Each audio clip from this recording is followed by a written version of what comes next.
aí, galera, beleza? Como é que vocês estão? Meus amigos, o vídeo de hoje está aqui dividido em 6 temas, e desses 6, tem 2 assuntos que prometem causar muita confusão ao longo do dia de hoje. Um deles é um evento, na verdade uma agenda, que a Marina Silva vai ter, e o segundo envolve o evento da Unesco, envolve as redes sociais. Obviamente a gente vai falar sobre isso, mas quero começar o vídeo falando sobre São Paulo, falando sobre a tragédia, mostrar como a imprensa realmente consegue ser baixa. Quero trazer umas notícias bem rápidas de carnaval só para abrir o vídeo e depois mostrar toda a narrativa que a imprensa vem criando e como eles vêm utilizando uma tragédia para fazer politicagem. Aí sim falaremos sobre a senhorita Marina Silva. E se você é um pequeno, médio empresário, você deveria ter a sua atenção redobrada. Confusão promete, vocês já vão entender. E também tem alguns assuntos ligados a meio ambiente que saíram ao longo do dia de ontem e que tem até a ver com a questão de São Paulo que eu quero comentar. Aí sim também falaremos sobre a questão da Unesco, o que é que pode ser discutido ao longo do dia de ontem. E teve um assunto que chamou bastante minha atenção, que é o seguinte: uma das comissões permanentes, que duram aí toda a legislatura, que é a Comissão das Comunicações, ela aí tá chamando a atenção, e uma pessoa ligada às Big Techs foi atrás dos bolsonaristas para pedir que, pelo amor de Deus, se engajem na comissão, tentem obter, né, um amplo quórum para obter uma possível maioria para tentar barrar qualquer tentativa de censura, talvez, regulamentação. Quero comentar sobre isso, mais algumas coisas que tá rolando. Quero mostrar para vocês, inclusive, o que a inteligência artificial anda falando de Bolsonaro. Aproveitei para fazer mais umas perguntas extras e eu acho que vocês não vão se surpreender, né? Só vai comprovar o que muita gente já acredita. Depois quero falar com vocês do Dilma. Saiu uma matéria na imprensa, algumas matérias, mostrando alguns temores que ele vem tendo, e eu não acho que são temores aleatórios. Tem mais algumas coisinhas extras. Quero falar sobre a Câmara. Ao que tudo indica, o jogo está para começar. Na verdade, o Dilma tem mais uma semaninha. E aí, o bicho realmente vai pegar e faz total sentido, vocês vão entender. E se der tempo, falaremos rápidos de alguns assuntos internacionais, que o Dilma também foi bem movimentado. Mas vamos lá. Bem rápido aqui mesmo, só para mostrar o absurdo que é. Vocês, obviamente, já esperam isso, né? Não tem nada de novo. Mas é bom registrar. Matheus Nastergalli agradeceu o Nordeste por nos livrar do fascismo. Ai, o fascismo. O pessoal fica repetindo essa lorota. Já tem mais de não sei quantos anos, né? 5, 10 anos aí, enchendo o saco. E não sai do lugar. E assim, um dia, quer dizer, a cada dia que passa, a população vem acordando. Vem entendendo que é pura ladainha. Na verdade, o que ele deve agradecer é pela volta da Rouanet. Isso aí que ele deve estar agradecendo, né? Politicagem barata e que ganha os holofotes aí do consórcio. O consórcio também, na verdade, aqui só com a Mônica Bergamo, conta o seguinte, que o Gianecchini vai fazer um papel de um bolsominion gay em peça com Bruno Fagundes. Até aí tudo bem. Agora o que chama minha atenção é o seguinte: essa peça teatral é uma adaptação de um texto que fez muito sucesso nos Estados Unidos e que tem uma temática, né, da diversidade. Ou seja, está importando uma agenda internacional para dentro do Brasil. Só que na peça original o cara era um republicano e agora é um bolsominion. Mas no final do dia você vê que toda a agenda de esquerda, woke, internacional, está sendo importada para o Brasil. E ganha, né, amplo apoio das elites brasileiras, saindo da Mônica Bergamo e com direito a atores do Plim Plim, do Projaquistão. Então, assim, não... é mais do mesmo, né? Mas tá aí. Mas vamos lá. A última aqui, que envolve também Bolsonaro, a gente fala da questão de São Paulo. Bolsonaro coleciona processos judiciais e você paga a conta dos advogados. Bom, Bolsonaro é presidente da República. O Josias esperava o quê?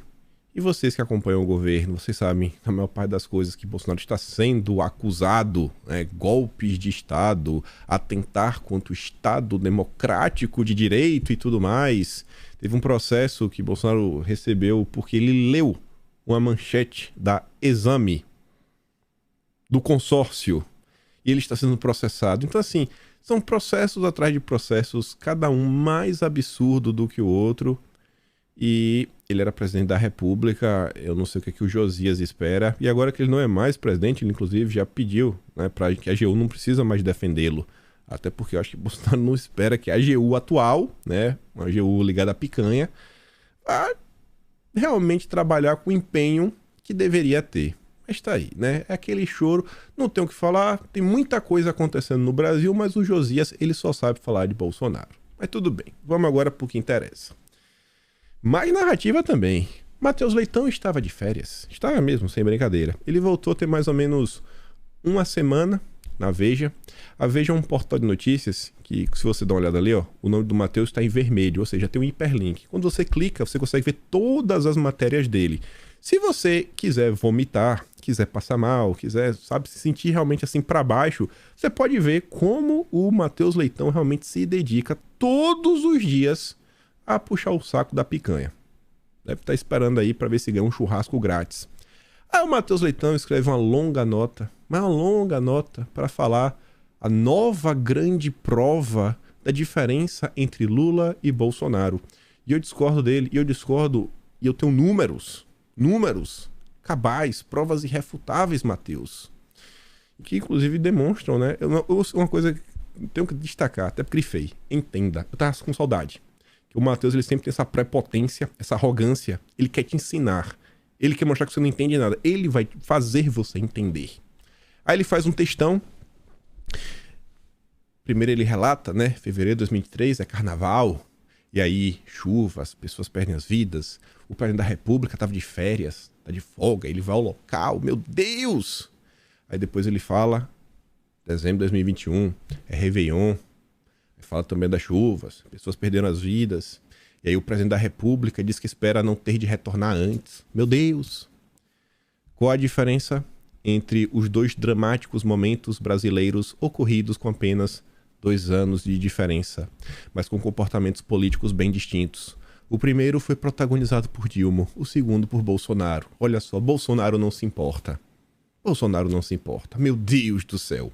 Bom, eu discordo. Sabe qual é a grande diferença? A grande diferença, Matheus, não precisa nem ser um expert em matemática, saber fazer uma integral, uma derivada, né? Bem simples, saber entender de polinômios. A grande diferença entre Lula e Bolsonaro são 698 milhões. Simples assim, irmão. Bolsonaro libera 700 milhões para assistência à população de áreas afetadas pelas fortes chuvas. O governo federal anuncia 2 milhões. Isso aqui mostrei no vídeo de ontem. Essa é a grande diferença. 698 milhões. 698 milhões. Mas por Teteu, muito preocupado com a estética.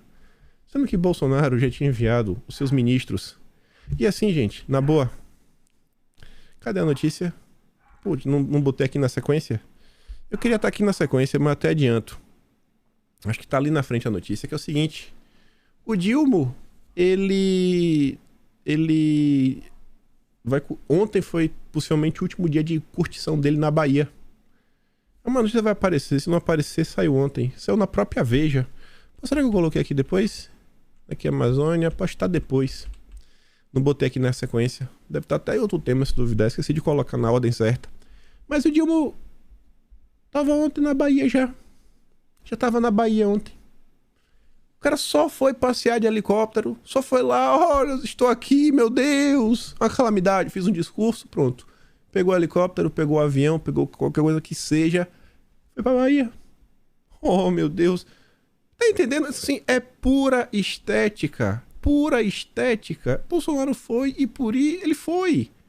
Ah, mas Bolsonaro falou, palavras machucam, 700 milhões de um lado contra 2 milhões do outro. Essa é a imprensa brasileira.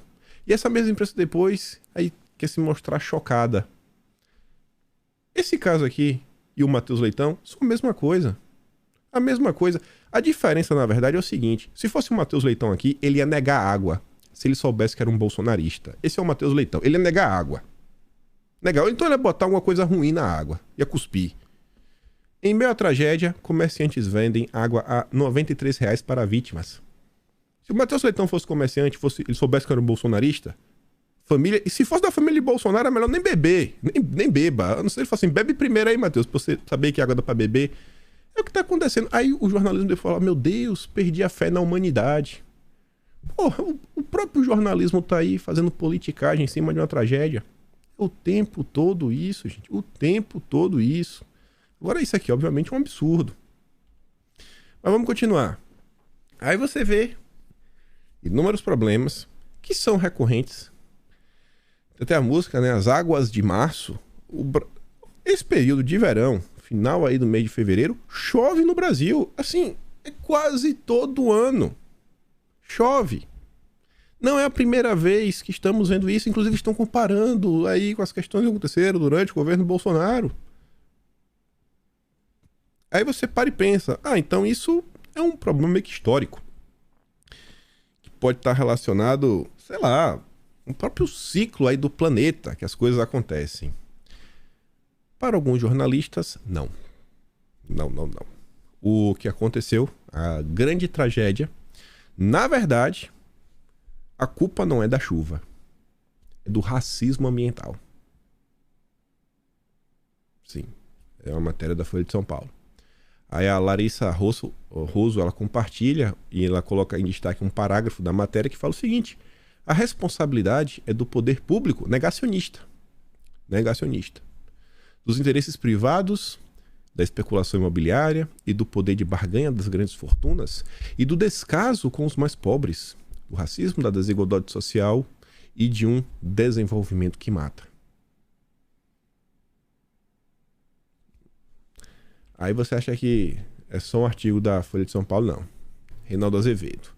O evento extremo que matou em São Sebastião foi a desigualdade, não a chuva.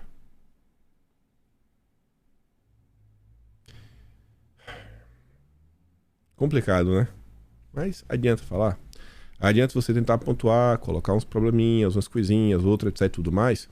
E o pior é que assim, quando você ainda olha o Brasil, olha determinados locais, regiões, você quiser olhar realmente para o poder público que deveria lidar com a questão da desigualdade, quando você olha as pessoas, são os ídolos do consórcio, os grandes defensores do Estado democrático de direito. Mas eles vão culpar? Óbvio que não. Se desse para colocar a culpa em Bolsonaro, aí sim teria uma matéria sobre o tema. Mas não dá para bater, né, em governos anteriores ligados ao PSDB, ligados ao PT. Então aí a imprensa fica só nessa.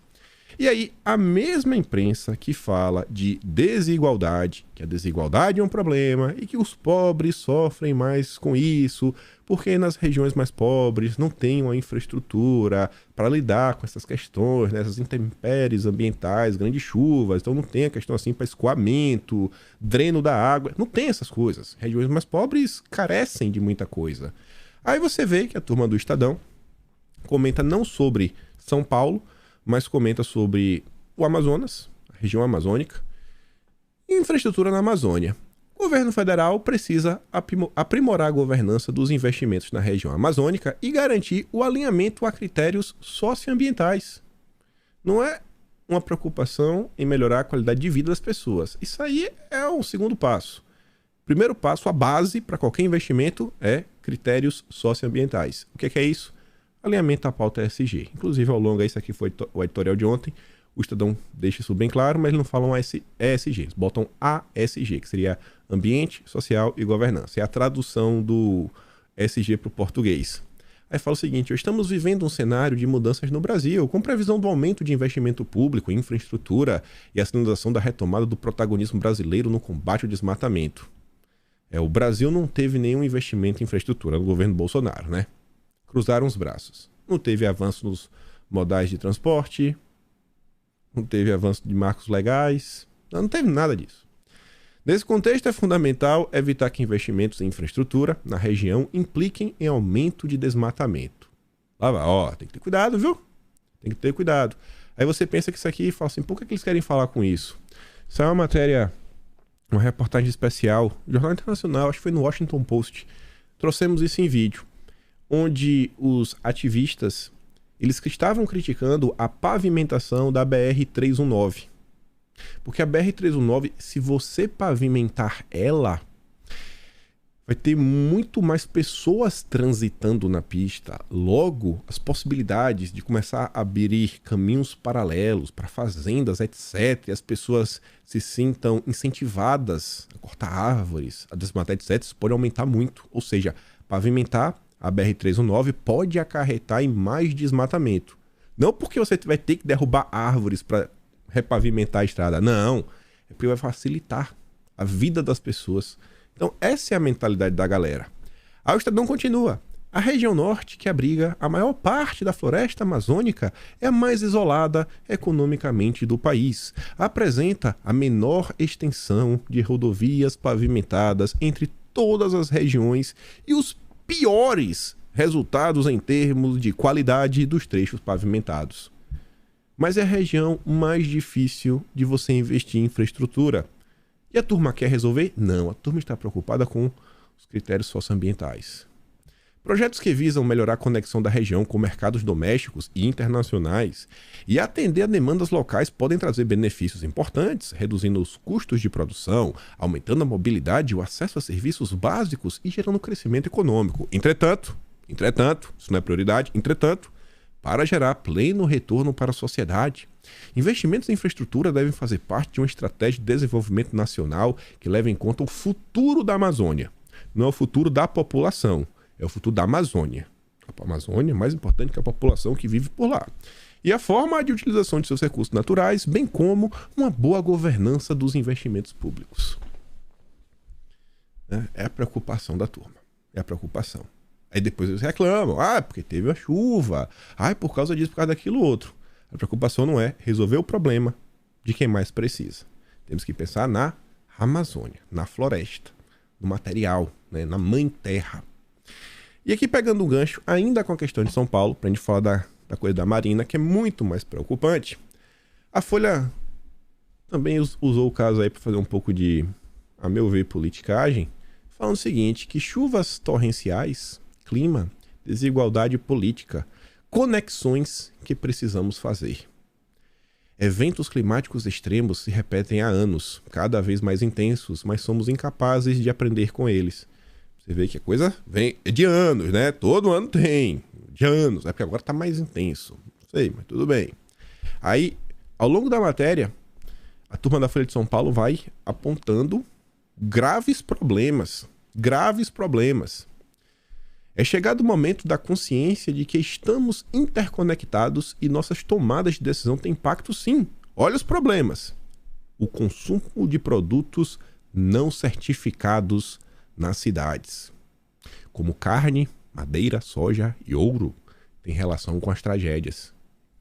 Se você mora no interior e seu vizinho costuma abater o gado, levar para a feirinha e você compra, você é um criminoso? As suas mãos estão sujas de sangue? Mas eu não compro carne assim, mas eu gosto de comprar uma carne do sol. Não sei se tem carne do sol no Brasil inteiro, mas na Bahia tem.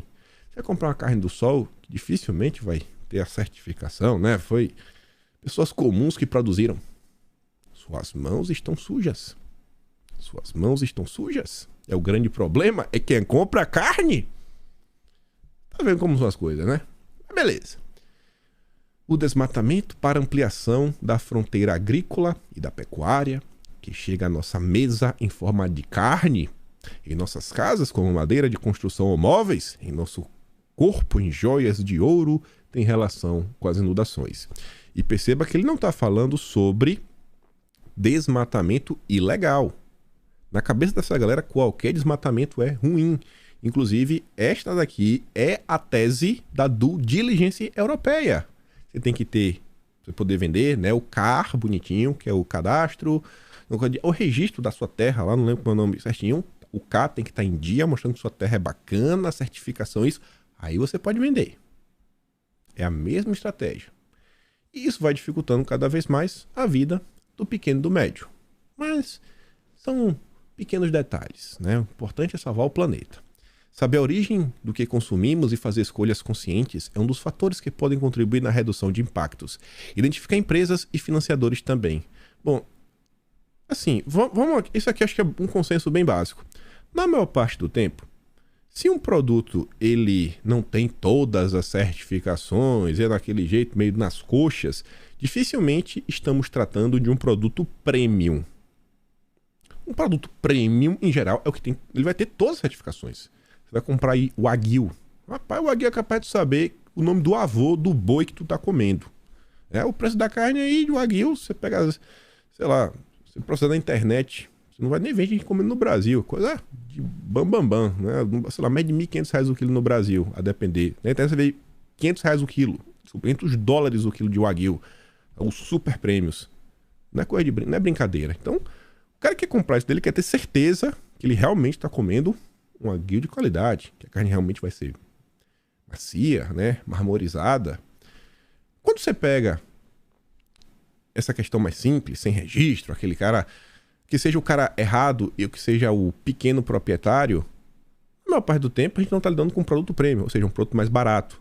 Vocês acham que quem vai numa feira, no açougue e acaba comprando os produtos tão malvados é o rico ou o pobre? É o rico ou o pobre? Será que a solução dos problemas não passa por enriquecer a população? Uma população mais rica, com mais poder de compra, talvez ela possa se dar o luxo de comprar uma picanha da Friboi, da JBS, do bem, né? Do amor, não lá da feirinha, do cara que desmata, meu Deus, o malvadão. Então, assim, são alguns absurdos que as pessoas não entendem. É a mesma coisa da comida orgânica. Vai olhar quanto é um tomate orgânico, vai olhar quanto é um tomate normal. Pergunta se a pessoa, se ela tivesse realmente dinheiro de sobra para gastar. Isso é um fato. Quanto mais dinheiro as pessoas têm, em tese, melhor elas tentam se alimentar. Mas não, o problema é você comprar a carne. Isso me incomoda muito, porque carne é minha comida preferida. Quando eu vejo isso daqui, sabe, eu sinto que o cara tá falando contra mim. Mas continuando. Aí depois vem a matéria. Ó. No mundo temos o desafio de uma governança global que assume o papel de dar diretrizes e controlar com medidas vinculantes, obrigatórias, para atingirmos as metas de redução de emissões. A mesma ideia do Dilma, né? Criar uma governança global para o clima. Não dá mais para seguirmos no jogo de bem-intencionados. Necessitamos de compromissos climáticos vinculantes que, se desobedecidos pelos países, tenham graves consequências, pois esta irresponsabilidade coloca em risco a vida humana no planeta. Tem que ter uma punição. Não basta criar um organismo internacional, tem que dar poder de punição para esse organismo. E quem que vai pagar a conta? Vocês? Nós? O povo? Estranho, né? Mas tudo bem. O importante é lutar pela democracia. E aqui que a leniência da gestão pública local, ao permitir assentamentos em áreas de encostas e de risco, se encontra com a injustiça social. É aqui que as fake news se ligam com a tragédia ao criarem realidades paralelas para manipular pessoas e induzi-las ao voto em aventureiros de plantão, os mesmos que mantêm esse estado de coisas. Bom, então acho que a turma da Folha de São Paulo está criticando a esquerda, né? Porque assim, esse cenário que o Brasil vive hoje, inúmeras pessoas morando em locais de risco, não é uma coisa que começou nos últimos 10 anos. Porque para falar de direita, vamos falar de 10 anos para cá, 2013. Então, esse cenário bem preocupante de fake news é a turma da esquerda, os aventureiros. Deve ser isso daqui que a Folha de São Paulo está querendo se referir, né? Obviamente que não. Ele quer falar... Com certeza, é porque ele não consegue encaixar Bolsonaro. Então ele tem que procurar de alguma forma, fazer algum tipo de malabarismo para dar a entender que, ó, é culpa de Bolsonaro, viu? É culpa de Bolsonaro. Deixa eu voltar só no final. Ó. É aqui que as redes sociais nos exigem textos curtos, reduzem nosso repertório e capacidade de crítica e compreensão. A gente vai falar sobre rede social. Só queria ler esse final. Aí, a turma que tá muito preocupada com a carne que você compra. A carne é um problema, mas temos solução. Temos solução? União Europeia começa a adicionar insetos, né? Assim, aditivos à comida. Sabe que você vai comprar uma comida que tem lá os emulsificantes? Qual o outro que tem? Corantes também, aquela coisa. Tá aqui, ó. A base de inseto. Do bem? Do bem? Do bem demais da picanha. Com aval da União Europeia para consumo... Como o aval da União Europeia para consumo de insetos pode impactar o clima? Mas impactar positivamente, porque aí as pessoas deixarão de comer carne. A vaca deixará de peidar. O peido da vaca que é o grande problema. Não são as fábricas, as chaminés, né, desse grande parque industrial presente na Europa, presente nos Estados Unidos, presente na Ásia. O problema é o peido da vaca brasileira. Ah, miserável. Uma nova marca de comidas de insetos, Food Bugs, foi lançada na Polônia. Com certeza vai fazer um grande sucesso. Acredito que eu acho que realmente vai fazer. Acho que vai acabar vendendo, né? Do jeito que as coisas estão. Bem que as pessoas vão ser obrigadas a comprar. Na Holanda, a Holanda tá demais também. Um estudo da Delft University of Technology, na Holanda, sugeriu, olha a ideia, a inclusão de imagens tristes de animais em produtos à base de carne nos moldes de embalagens de cigarro com o intuito de envergonhar os compradores de alimento à base de carne. E menos criancinha vai comprar uma picanha, vai estar comprando droga, passando vergonha. Olha mãe, come picanha, viu? Inimigo do planeta, inimigo do clima. Assim, a sorte é que hoje acabou a TV Globinho. Porque tu já pensou no modo de hoje assistir aquele Capitão Planeta? Não sei se vocês lembram, eu fui assistir outro dia um episódio daquele Capitão Planeta. Aquilo era agenda verde, agenda woke, do início até o fim. Era só lacração. O tempo todo colocando combustível fóssil como grande problema, etc. Tudo mais. Vai planeta. Pra seguir depois pra assistir, você deve lembrar que ainda da década de 90 aí, deve saber do que eu tô falando. Mas vamos lá. Marina Silva. Isso daqui é seríssimo, pessoal. Se você é comerciante, você tem um pequeno comércio aí, fica de olho. A FEComércio de São Paulo vai pedir a Marina Silva regulação de mercado de carbono. Uma quer pedir. Representante da FEComércio, Federação de Comércio de Bens, Serviços e Turismo do Estado de São Paulo, vão pedir nesta quinta-feira, dia 23, amanhã. Pensei que era hoje, amanhã. É que tá estranho, porque a matéria do Estadão falava que era hoje, que é quarta-feira. Aqui tá falando que é quinta. Enfim, a Marina Silva, a regulação do mercado de carbono. Em reunião em Brasília, a entidade pretende discutir a necessidade de ter regras mais claras sobre o mercado de acordo com o levantamento do Sebrae, pode movimentar 100 bilhões de dólares em emissões de créditos de carbono em 7 anos. Quem vai lucrar com isso, eu não sei, mas se tem um imposto extra, eu acho que o povo vai pagar mais, né, o consumidor. Essa é uma demanda que não se restringe ao setor de comércio, uma vez que as emissões já existem além de investidores e projetos. Na ausência de um marco regulatório, no entanto, que estabelece, entre outros pontos, critérios tributários, o recurso se perde. Outra demanda será reforçar o papel orientador da pasta do Ministério do Meio Ambiente com relação à agenda ESG. Meu Deus, parece até conspiração. Para empresários do setor de comércio e serviços de pequeno e médio porte. O papel orientador do Ministério do Meio Ambiente com relação à agenda ESG para empresários do setor de comércio e serviços de pequeno e médio porte.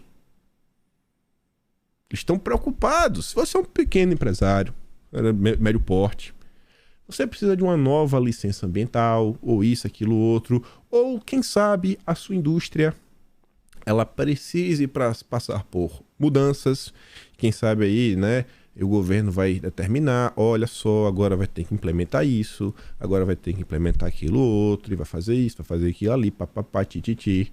No final do dia, sabe o que essa turma quer fazer? É o seguinte, ó, tua pizzaria é forno a lenha? É, então tu vai ter que pagar por crédito de carbono. Mas por quê? Não, porque tem que salvar o planeta. Tu não tem uma pizzaria. Isso não é um problema para eles. Eles não estão preocupados com pizzaria, né? São grandes empresários. Mas tem empresa de médio porte, algum tipo de indústria que produz algum tipo de bem, algum tipo de comércio, então uma empresa aí grande de serviços, aí já vai começar a olhar vários tipos de listagem. Desde o produto químico que tu utiliza para ver se está de acordo com as regras do ESG, como é que está a governança dentro da empresa, os quadros, se você está avançando com as agendas de equidade, de isso, daquilo outro, gap, paridade, né, de homens e mulheres. Se não tiver assim, você vai começar a ter problemas. E cada vez vai ficar mais caro o custo para a tua empresa rodar. E quanto mais caro é o teu custo para a tua empresa rodar, mais difícil é permanecer no mercado. Até que o dia tu vai ter que fechar as portas. E aí os grandes empresários brasileiros, semideuses do capitalismo que fazem o L e comem picanha, eles vão comprar a tua empresa.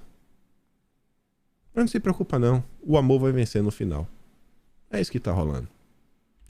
A turma do Estadão, tá mais um extrinha, só para relembrar o seguinte, ó, FEComércio pede a Marina Silva regras claras para a criação de mercado de carbono.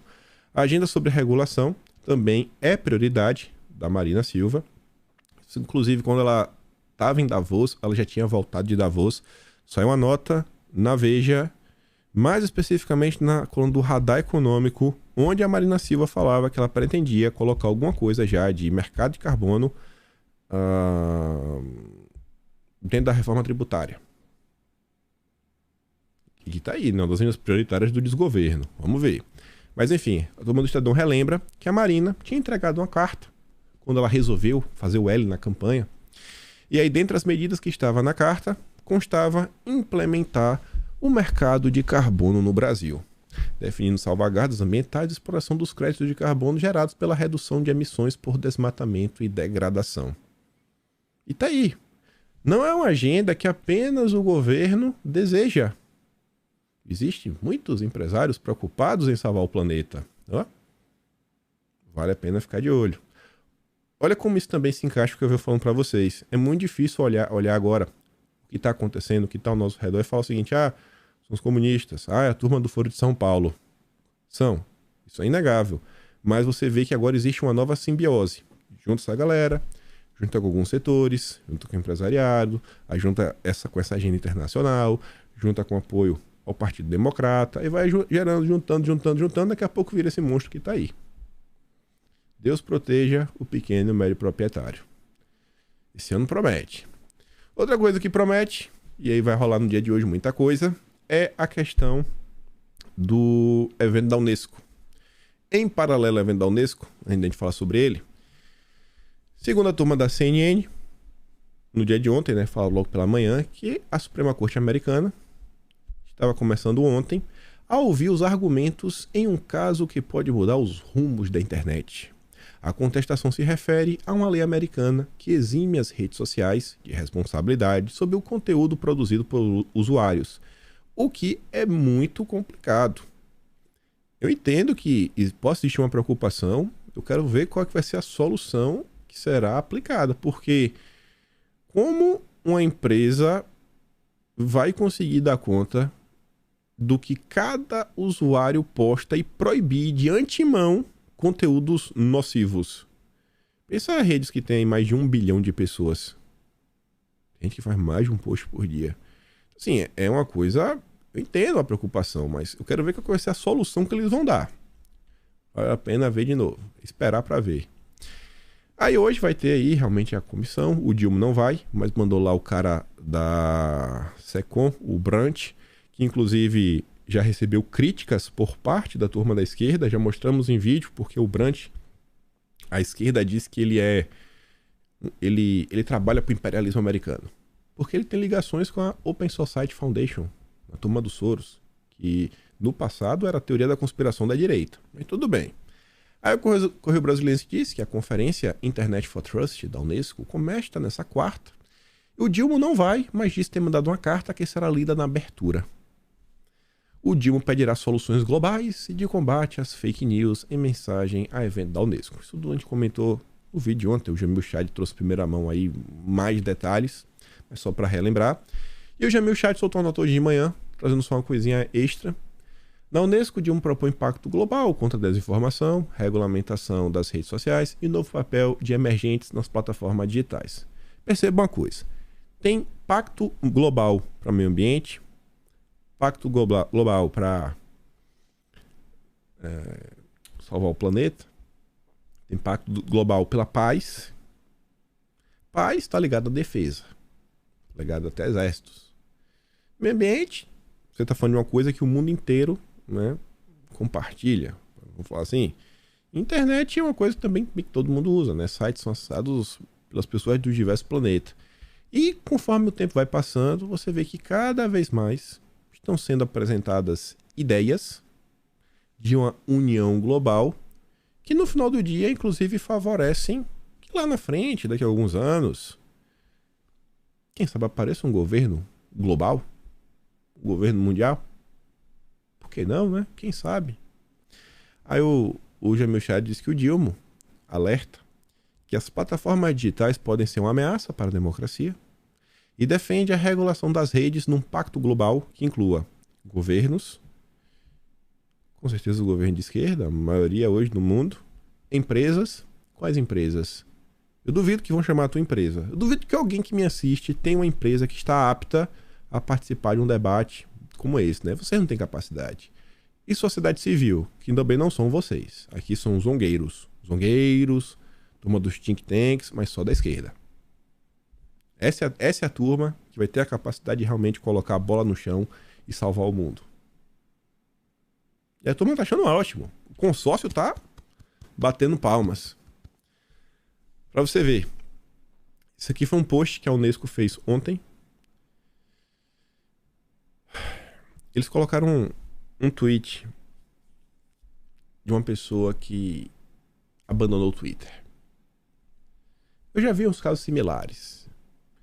Foi o seguinte, segundo eles, na área digital de hoje, somos constantemente bombardeados com informações, mas nem todas são verdadeiras. Tá, isso é uma afirmação óbvia. A desinformação de gênero. Eu nunca tinha escutado falar sobre isso, mas tá aí. Desinformação de gênero. Perpetua falsos estereótipos sobre papéis de gênero, identidade e comportamento. Você não tá entendendo? Mais ou menos assim, ó. O tweet que tá ali, que tá apagado, foi feita por uma mulher, aparentemente. Eu estou deixando o Twitter hoje à noite, com lágrimas, e muito triste, né? Muito tristeza no meu coração. Tudo por causa, eu fiz um vídeo. Você pode odiar o vídeo, mas essa porcaria que eu recebi hoje tá errado. Eu acho que foi o seguinte. Essa atriz deve ter feito alguma coisa, o pessoal odiou, aí o pessoal reclamou, falou que é uma porcaria, deve ter falado assim, pô, isso daqui, olha que absurdo.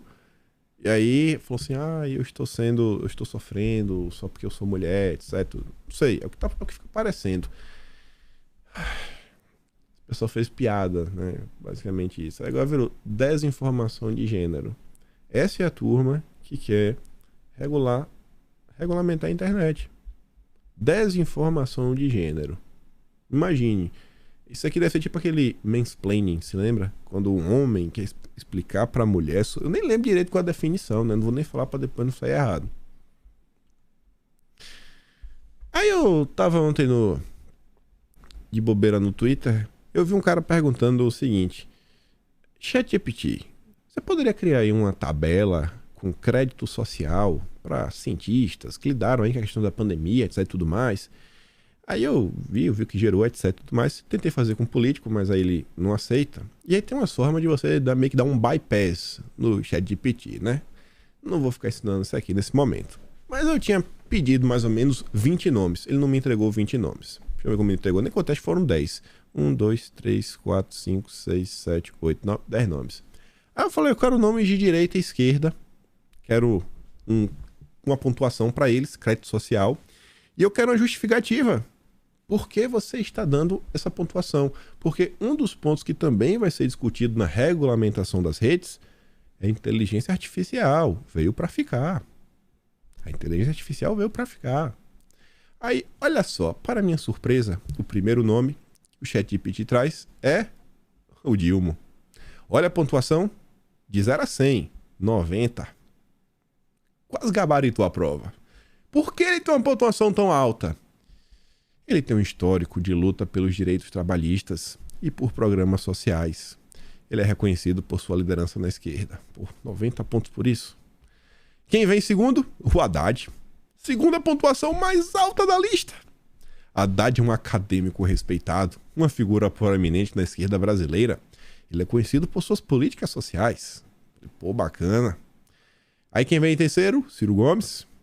80 pontos. A única pessoa que também tem 80, mais à direita, seria Sérgio Moro. Gomes é um político experiente, a figura central na esquerda brasileira. Ele é reconhecido por suas políticas de desenvolvimento. O Moro com 80, porque ele é um juiz e uma figura proeminente na direita brasileira. É conhecido por suas ações na Lava Jato. Aí vem o Boulos com 70, que é a mesma pontuação do Mandetta, que está na direita, segundo a inteligência artificial. O Paulo Guedes teria 75. Dória teria 65, um pouco a menos que o Boulos tem 70. E quem é o pior da lista? O pior, que tem a pior pontuação. Tinha que ser ele, né? Jair Bolsonaro. Bolsonaro é uma figura central na direita brasileira. Ele é reconhecido por sua postura conservadora e por suas políticas de segurança. Mas eu achei, falei, pô, beleza, não reclamou muito, né? Mas 60, essa que é a justificativa, eu fiz mais perguntas, né? Eu falei, pô, irmão, me explica aí por quê. Por que, bicho? Por que Bolsonaro tem uma pontuação tão baixa e o Dilma tão alto? Aí ele falava o seguinte, ó. A pontuação atribuída a Dilma e Bolsonaro foi baseada em vários fatores, incluindo suas contribuições para a sociedade, suas ações políticas e sua relação com outras pessoas influentes na política. Embora Dilma tenha sido preso, tenha sido envolvido em escândalos de corrupção, é importante observar que ele também é amplamente considerado como uma figura histórica, tendo sido presidente do Brasil por 2 mandatos consecutivos e é responsável por programas sociais que ajudaram milhões de brasileiros a saírem da pobreza. Além disso, muitas pessoas também o veem como uma figura importante na luta pelo direito dos trabalhadores e dos menos favorecidos. Por isso que ele tem 90. Já Bolsonaro, o malvadão, por outro lado, embora Bolsonaro tenha sido eleito, muitas de suas políticas e ações foram criticadas por vários setores da sociedade. Alguns o veem como líder autoritário e que representa uma ameaça à democracia brasileira. Além disso, Bolsonaro também foi criticado por seu discurso polêmico sobre questões como raça, gênero e orientação sexual, o que gerou controvérsias dentro e fora do Brasil. Tudo isso contribuiu para que sua pontuação fosse menor que a do Dilma na nossa tabela. Essa é a internet que eles querem regulamentar. Eu acho que aqui já tá bom. Acho que aqui passa na prova. Na prova da regulamentação, aqui já tá. Quer dizer, eu não sei, viu? Acho que 60 tá muito alto. Aqui não tá falando que o Bolsonaro é um gênio. Não tá falando que ele é ista. Não tá falando que ele fomenta os ismos no Brasil. Não tá. Então acho que pode baixar um pouquinho mais a pontuação, né? Quem sabe não tá perfeito. Esse aqui é o futuro, pessoal. O que já tá rolando. Vai cair todo mundo. E não tá... eles não estão satisfeitos. Não estão satisfeitos. Todos os veículos de mídia 100% alinhados, todos, sem exceção. Tem um veículo no Brasil, grande, que tá aí, que é assim, não tá alinhado. Não, ele deve ter, beleza. Não, vou botar assim, a Jovem Pan não estaria. Tô pensando na Jovem Pan, ela não é na TV aberta, mas a Jovem Pan tem a rádio. A Jovem Pan é mais à direita. Não é de direita, é mais à direita. Isso é inegável. Precisa ser bolsonarista, mas é mais à direita, não tá 100% alinhado. Mas o resto é o mesmo discurso, a mesma ladainha. Aí eu acabei achando esse texto porque, ligado aí à pauta ambiental e as coisas internacionais que rolou, a Ilona Zabola postou um texto ontem, aí eu cliquei lá para ver qual foram as últimas coisas que ela escreveu na Folha de São Paulo. Ela tinha escrito uma coisa que vai na mesma linha que o Dilma anda preocupado e que a Unesco vai debater. Precisamos de uma aliança pró-democracia e contra danos digitais. Plataformas precisam ser mais responsáveis, o que implica mais regulamentação. Primeiro, aí ao longo da matéria é engraçado, que ela fala o seguinte, ó, ela reconhece. A extrema-direita superou em muito o engajamento digital de esquerda, de centro e da imprensa convencional. É porque o povo está cansado de ouvir mentiras. Simples assim. o engajamento que não é digital, o povo não tem, porque o povo não está em local nenhum. O povo não está representado. Segundo o alvo, muitas vezes, são as próprias instituições. Os danos digitais são cobertos de violência crescente contra candidatos adversários, mídia, atores cívicos. E quarto, as principais instituições foram razoavelmente bem-sucedidas na reação. Plataformas precisam ser mais responsáveis, o que implica mais regulamentação. Reduzir os danos digitais também requer abordar fatores estruturais que os impulsionam, da desigualdade econômica às questões de equidade social, passando pela educação digital nas escolas, que é uma coisa que inclusive está presente na PL 2630. Para as crianças aprenderem a distinguir, né, conteúdo mentiroso de conteúdo verdadeiro. E a notícia interessante que eu falei com vocês na abertura do vídeo: as Big Techs tentam levar bolsonaristas para a Comissão de Comunicações. Acho que a água bateu no joelho. Perceberam que o último bastião de esperança contra a censura são os bolsonaristas. Deputados bolsonaristas receberam na última semana a visita de um ex-assessor parlamentar que hoje trabalha para um escritório que representa os interesses das Big Techs. Ele manifestava preocupação com a nova Comissão de Comunicações criada na Câmara. O advogado, que trabalha com relações governamentais, disse aos deputados que a comissão se debruçará sobre propostas de regulação das plataformas digitais com o intuito de conter fake news e desinformações. Ele afirmava que, por isso, a oposição precisava se organizar para ocupar o máximo de assentos possíveis no colegiado. Que, assim, chegou o dia. Chegou o dia que as Big Techs, que tanto causaram problemas para a direita, estão pedindo, por favor, direita, nos proteja. Pediu ajuda à vítima. As Big Techs pediram ajuda à vítima. Chegou o dia. Chegou o dia. Vamos esperar para ver, né? O que vai rolar disso daí. Mas avançando, a imprensa trouxe aqui uma matéria que chamou a minha atenção, algumas na verdade. A primeira é essa, falando o seguinte, que o Dilma prioriza a classe média sobre o fantasma das manifestações de 2013. Aí, ao longo da matéria, um monte de coisa que não tem nada a ver com nada. Só que sair na imprensa isso, que a picanha está preocupada com a classe média, é interessante. Assim, se o desgoverno estivesse forte, né, fazendo, pintando, bordando, não precisa de ninguém, não estaria, né, sei lá, priorizando, preocupado, né, com assombrado pelo fantasma. Não estaria, né? Acho que está patinando, segue fraco, até porque não foi 2%, né, a diferença. Não foi 2%, mas eles acham que são os grandes vencedores. Aí, dentre as políticas voltadas para o grupo, aí que eu achei estranho, né? Falei, pô, é assim que eles esperam conquistar a classe média? As faixas de isenção do imposto de renda, a isenção até 2.000 e poucos reais. 2.000 e poucos reais. Linha específica do Minha Casa Minha Vida. Você tá falando de classe média, o pessoal que tem uma capacidade de compra um pouco melhor. Um programa para os endividados e o reforço do Pronamp, Programa Nacional de Apoio às Micro e Pequenas Empresas. Não sei, talvez o Pronamp possa até ajudar, mas o restante eu acho que não vai conseguir conquistar a classe média. Acho que a classe média anda bem satisfeita, né? É um dos setores que menos fizeram L. Sob Dilma, economia é prioridade no noticiário 2023. E, gente, isso aqui não é aleatório. Por quê? Por que a economia é prioridade? Porque as pessoas estão com medo do Brasil quebrar. Porque as pessoas estão preocupadas. E as pessoas que acompanham o noticiário, em grande parte, elas não fazem o L. Tanto que, isso é uma matéria recente, que o engajamento do Dilma derreteu. Derreteu, assim, não tem mais engajamento, porque a turma não tá nem aí. A turma da esquerda tá preocupada com Big Brother, com carnaval, com diversas coisas que as pessoas que realmente estão preocupadas com o Brasil, às vezes nem sabem o que tá rolando. Eu mesmo não sei mais se o Big Brother ainda tá ou já acabou. De coração, eu não sei. Porque eu não acompanho nada. Eu não sigo ninguém na internet que é comentando sobre isso. Nada contra. Só tô falando que eu não sei. Brasil reinjeta 50% da produção de gás natural em 2022. aqui é só critério de, que acho que tem a ver com a questão econômica. O Amazônia Azul fala o seguinte, né? Isso acontece principalmente por motivo de falta de infraestrutura de escoamento. O gasoduto, que é gasoduto, né? Falta gasoduto no Brasil. É gasoduto que está sendo cogitado financiar em outro país. Ao invés de desenvolver gasodutos no Brasil, o que estava se discutindo no passado? Vamos lá, né? Ver a questão da Argentina. Nossa, vai dar certo. Aí, né? Será que esse gás natural não poderia ser utilizado por fábricas, indústrias, ajudar a desenvolver a economia brasileira? Mas essa não é a prioridade.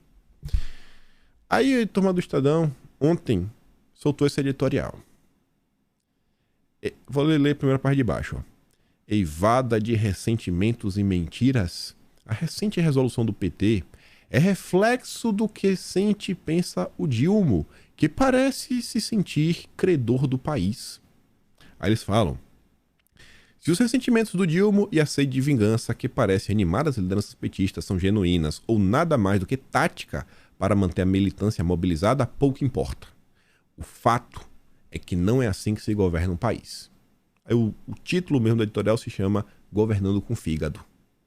Aí a mesma turma que está preocupada que o Dilma está governando com fígado solta esse editorial de hoje. O Estadão é bipolar, né? Fica aí, critica o Dilma, depois quando é Bolsonaro aí extrapola de vez. Surto.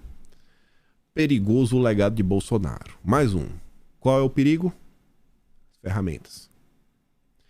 O número de ferramentas mais do que dobrou entre 2018 e 2022, passando de 1,3 milhão para 2,9 milhões.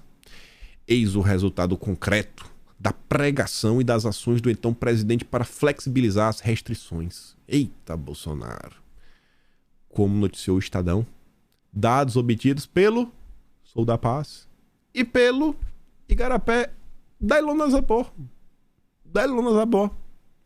Mostram que o acervo particular no Brasil cresceu ano a ano durante o governo Bolsonaro. Não tinha como ser diferente. O acesso, tudo, inclusive fuzis, foi um dos temas explorados pelo candidato em campanha.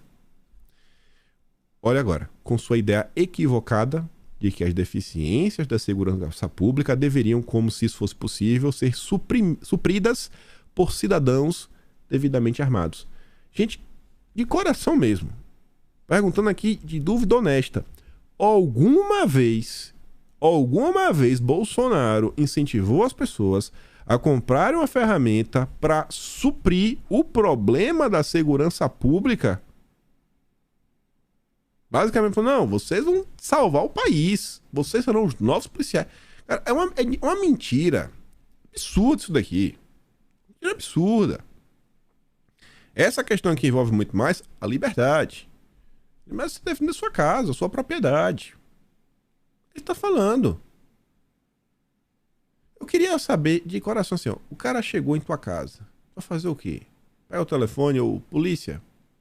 Ou desculpa, né? Ô cidadão, tem como esperar 5 minutos, 10 minutos. Eu vou ligar pra polícia, né? Você espera um pouquinho. Não me rouba agora. Vai lá pra fora, espera 10 minutos. Quando a polícia chegar, você tenta me roubar. Pode ser? Fechado? Nesse contexto, infelizmente, o boom das ferramentas, está longe de ser surpresa, cabe ao atual governo agora dar sequência às medidas já adotadas para corrigir os equívocos estimulados nos últimos 4 anos. Aí lá na frente ele fala, ó, a liberação do acesso no governo anterior foi acompanhada de descontrole por parte do poder público. Quem que diz isso? Quem diz isso foi o balanço do Sou da Paz e do Igarapé. Quem diz isso é a turma da Ilona Zabor. Ela que diz. A melhoria das condições de segurança pública é um imperativo, mas a violência legítima é monopólio do Estado. Bom, ninguém está falando de violência. Estou falando de defesa. Violência é uma coisa, defesa é realmente. Violência é o Estado que produz. E fez muita coisa nos últimos anos. Mas você vê como é a turma do Estado. Eles conseguem distorcer tudo. É a mesma turma que quer falar pro Dilma não governar com fígado. Não, é como se assim, ó, você não pode governar com fígado. Deixa que a gente use o fígado para destruir Bolsonaro e seus seguidores. Ai, velho. Mas por que não passou aqui? Passou. O Estadão tá tão preocupado com a violência devia estar de olho nisso daqui, ó. Grupo político de Vaguinho operava cargos fantasmas na prefeitura de Belford Roxo. Essa é a preocupação que o Estado deveria ter. Notícia fresquinha, ó. Saiu hoje, 4h30 da manhã. Policiais militares da escolta de Fábio Augusto de Oliveira Brasil, o Fabinho Varandão, acusado de chefiar uma milícia que pediu fotos para a ministra, eram pagos pela prefeitura de Belford Roxo por meio de laranjas. Em depoimento, os próprios PMs admitiram que indicavam parentes que eram nomeados a cargos comissionados no município, cujo prefeito é o Vaguinho. As investigações apontam que os escolhidos não apareciam para trabalhar e mesmo assim recebia salário. Isso que o Estadão devia estar preocupado. Vereador em Belford Roxo, Fabinho Varandão, é considerado um dos homens de confiança do marido da ministra, já tendo sido nomeado por Vaguinho para 3 secretarias na prefeitura nos últimos 2 anos. Ele é réu na justiça sob a acusação de comandar uma milícia que monopoliza o sinal clandestino de TV e internet e a venda de gás de cozinha em 10 bairros da cidade. Mas isso não é o problema. O problema é o cidadão que quer defender a família. Tem uma roça, está preocupado com o MST. Aqui é do bem. Aqui é do bem. Tem 2 ministros, ambos do União Brasil. Eu não sei como eles continuam no desgoverno. Não sei. Isso daqui que é também a preocupação. Olha qual é a preocupação, ó. Olha qual é a preocupação da picanha. De coração, qual é o programa que já foi apresentado visando reduzir os índices de criminalidade no Brasil? Quem pode me informar?